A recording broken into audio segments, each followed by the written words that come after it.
Good morning. இது அமேசான்.காமில் வாங்கின photo album. இது வந்து 500 4" × 6" ஃபோட்டோஸ் வந்து இதில் ஃபிக்ஸ் பண்ணலாம். இது வந்து $20 நான் வாங்கினேன். ஸோ என்னோடய ஃபேமிலி ஃபோட்டோஸ் தெரியக்கூடாதுன்னு கவர் பண்ணியிருக்கேன்.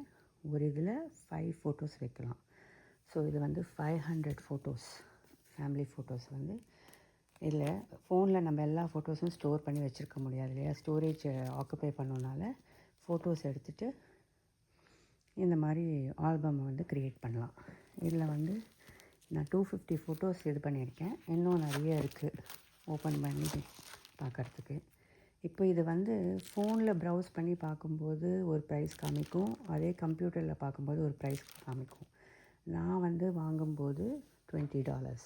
இப்போ இது வந்து $23 எனக்கு காமிக்குது. பை அகெயின் அப்படின்னு போகும்போது. ஸோ நான் அப்போ என்ன பண்ணணுன்னா, நான் வந்து இப்போ என்னோடய செல்லில் வந்து ப்ரௌஸ் பண்ணேன்னா அதை விட்டுட்டு நான் இப்போ கம்ப்யூட்டரில் ப்ரௌஸ் பண்ணேன்னா ப்ரைஸோட வந்து கம்மியாக காமிக்கும். ஸோ இப்படி தான் Amazon.comல ப்ராடக்டோட இதை வந்து நம்ம செக் பண்ணும்போது ப்ராடக்டோட ப்ரைஸ் கம்மியாக வாங்கணும் அப்படின்னு நினைக்கும்போது அப்போ இது ரொம்ப ஈஸியாக அஃபோர்டபுளாக இருக்கும். இது பாருங்கள், ஒரு புக்கு மாதிரி இருக்குது இந்த ஆல்பம். ஸோ நம்ம மெமரிஸை வந்து எப்போவுமே ஞாபகமாக வச்சுக்கிறதுக்கு, கேரி பண்ணுறதுக்கு இந்த ஆல்பம் ரொம்ப யூஸ்ஃபுல்லாக இருக்கும். Hope you like it. So thanks for வாட்சிங். சப்ஸ்கிரைப்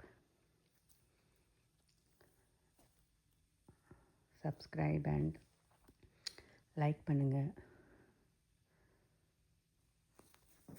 Amazon.comல வாங்கின ஃபோட்டோ ஆல்பம், ஃபேமிலி மெமரிஸை கேரி பண்ணுறது.